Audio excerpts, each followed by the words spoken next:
Gilmar Mendes pressiona a PGR para punir o Zema, mas a resposta é de cair o queixo. Fatos surpreendentes estão acontecendo. O que o Lula tá cogitando fazer agora? Ele tá revoltado, cara. Assim, ele tá puto mesmo, a ponto de xingar as pessoas. Ele tá xingando o presidente do Congresso de filho da... Que maravilha. Sejam bem-vindos, o meu nome é Bruno. Deixe o seu like e inscreva-se no canal.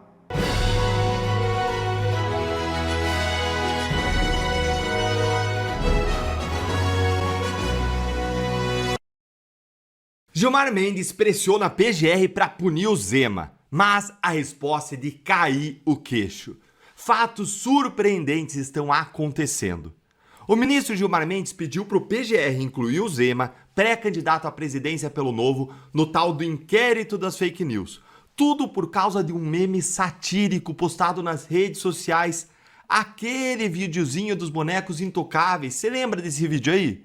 Quem gostou desse videozinho que deixou aí o Gilmar descompensado, perturbado, abalado, que desmascarou a farra dos intocáveis, quem gostou vai deixando o seu like aqui embaixo e adivinha qual que foi a resposta da cúpula da PGR ao pedido do Gilmar para incluir o Zema no inquérito, hein? Ah, Deltan, a resposta do Gonê, Deltan.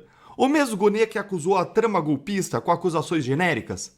O mesmo que denunciou Marcel Van Hatten na semana passada por críticas feitas na tribuna em imunidade parlamentar e liberdade de expressão?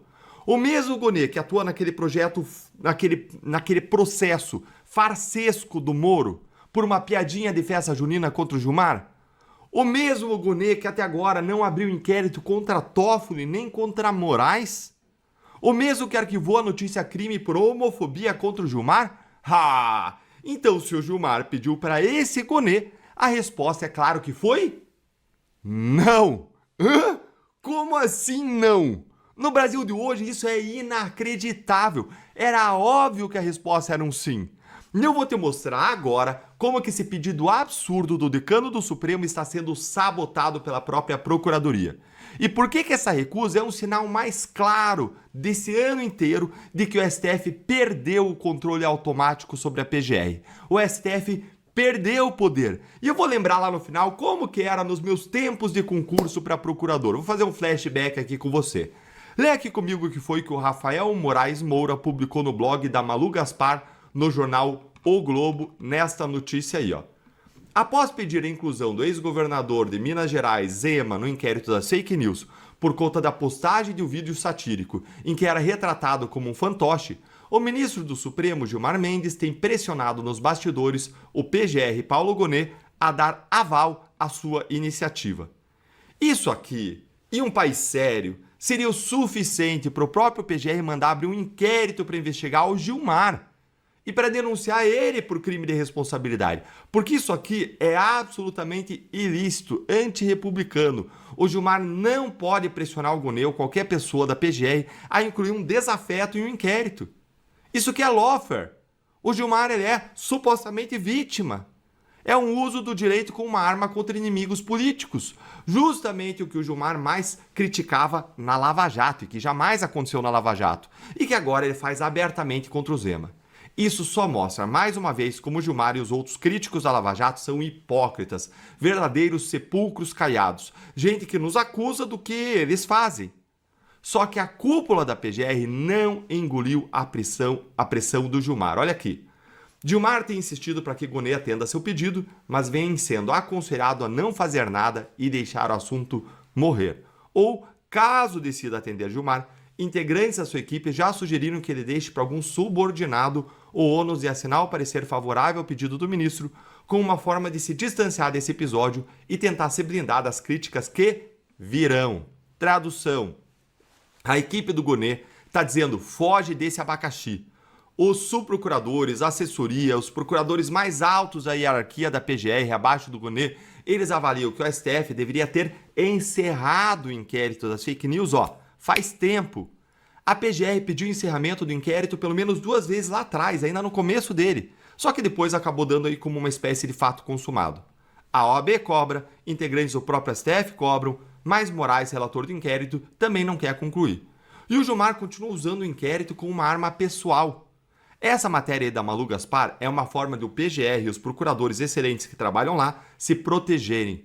É um escudo institucional preventivo, justamente contra essa pressão do Gilmar, que agora está sendo exposto e humilhado publicamente como alguém que não está conseguindo o que quer, nem do Gonê. Gonê é alguém que foi indicado ao cargo 2 vezes por Lula, por lobby do Gilmar. Gonê ganha com essa matéria uma forma aí de cobertura pública para resistir sem confronto direto com o decano. Não é a Malu descobrindo do nada, não, é a PGR passando a informação, pedindo indiretamente para ser protegida pela imprensa. E tem um outro detalhe aqui. Como eu disse, na semana passada o próprio Gonê arquivou uma denúncia de homofobia do Enio Viterbo contra o Gilmar. Quem assinou o arquivamento foi o chefe do gabinete do Gonê. Ou seja, o Gonê topou brindar o Gilmar quando o ataque era contra o ministro. Até aí o PGR vai. Mas a mesma PGR resiste quando o pedido é para o Gilmar perseguir alguém. Quando o pedido vem do Gilmar para perseguir alguém. Isso mostra que, a algum nível, Gonê estabeleceu limites que ele não vai ultrapassar.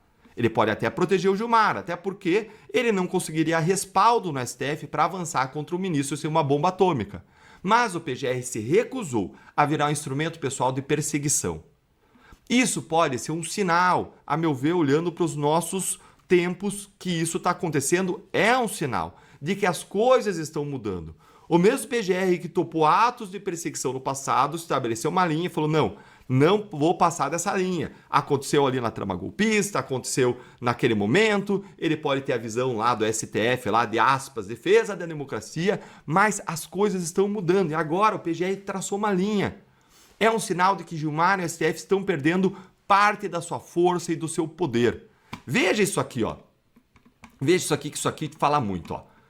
Na opinião de outro integrante da cúpula da PGR, o inquérito se tornou um instrumento de coerção. E o pedido de Gilmar contra Zema vai servir como uma espécie de teste para o chefe do Ministério Público Federal. Aspas, esse inquérito é um absurdo total e absoluto. Gonê vai ser mais leal ao Gilmar ou à Constituição? Questionou um procurador.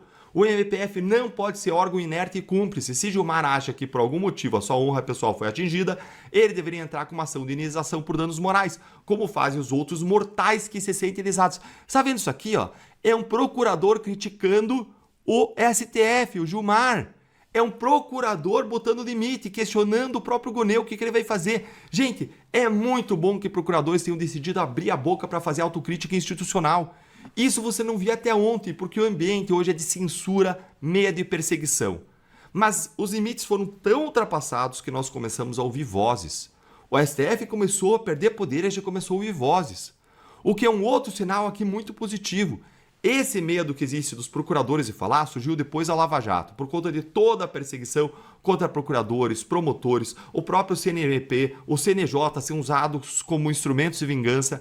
Mas quando eu entrei no Ministério Público lá atrás, de 2002, 2003, não era assim. Quando eu passei nos concursos, eu estudei muito para ter as melhores ferramentas jurídicas para produzir justiça. Gente, eu não pensava nem nas provas. Eu pensava na transformação que eu poderia produzir, na visão de amor e serviço a Deus e à sociedade, que é aquela que eu carrego desde sempre como cristão. Eu virava à noite, eu estudei tanto que eu passei em primeiro lugar para promotor, segundo para juiz, 10º para procurador, mas não se tratava de posição, de conhecimento, mas sim de como eu ia usar esse conhecimento para transformar a realidade e transformar a vida das pessoas para melhor. E quando eu entrei no Ministério Público Federal, o ambiente era de muitos procuradores idealistas, dispostos a enfrentar os grandes corruptos e poderosos do Brasil. Esse ambiente levou a Lava Jato. Esse ambiente levantou pessoas para lutar contra os poderosos. Mas o sistema reagiu. O sistema domesticou o Ministério Público. Mas agora a gente começa a ver sinais de que o idealismo de muitos ainda está lá, adormecido no inverno, mas ele começa a acordar. Agora eu quero ouvir a sua opinião. Você acha que a PGR ela vai segurar a pressão do Gilmar até o fim ou vai acabar cedendo? Se a semana passada foi maravilhosa, essa semana, logo na segunda-feira, já dá sinais de que ela pode ser até melhor. Saiu uma matéria agora falando exatamente qual foi a reação do Lula quando ele descobriu que o indicado dele tinha sido negado no STF pela primeira vez em 140 anos. Como vocês sabem, foi a maior derrota que um presidente da República já sofreu enquanto no cargo. Lula é hoje visto em Brasília como um ex-presidente no mandato, tá?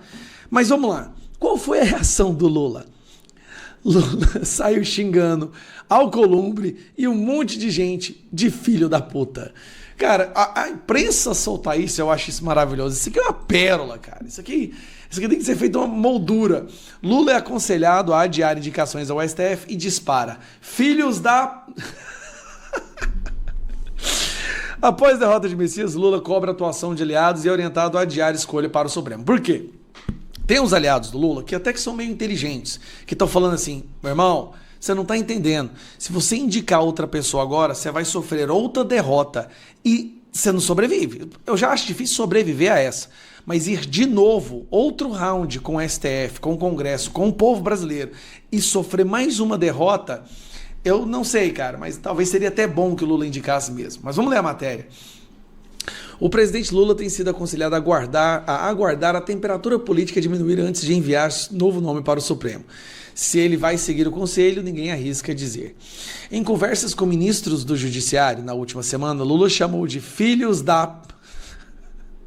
quem mais articulou para derrubar a indicação de Jorge Messias. Quem que ele tá xingando aí na cabeça dele? Ó?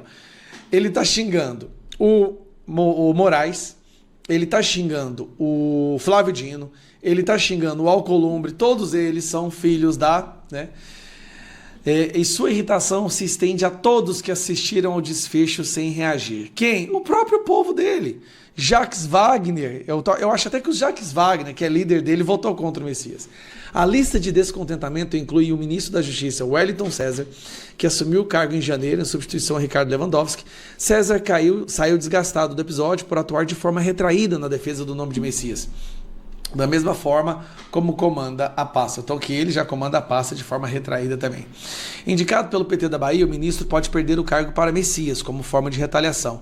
Caso isso ocorra, será a terceira troca promovida por Lula no ministério, que já foi de Flávio Dino e Lewandowski à frente. Agora vamos lá. O que o Lula está cogitando fazer agora?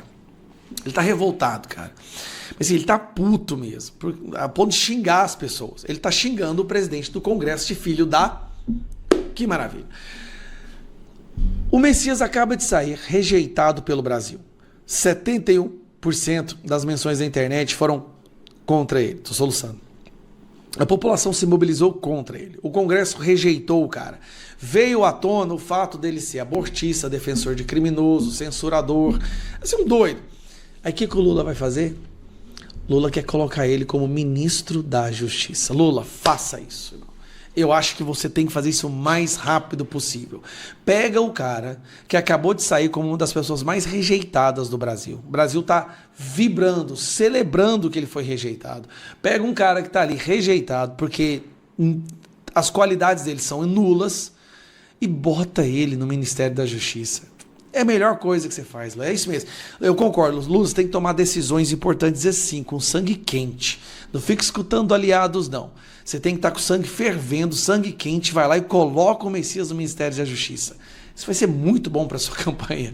Isso é muito bom. Vai mostrar que você é um cara que está realmente lutando contra o crime organizado. Sabe como que você vai lutar contra o crime organizado? Como contra a corrupção? Colocando no Ministério da Justiça um cara que protegeu os ladrões do INSS, que protegeu os esquemas de corrupção dos bandidos, dos velhinhos, que protegeu o seu irmão bandido.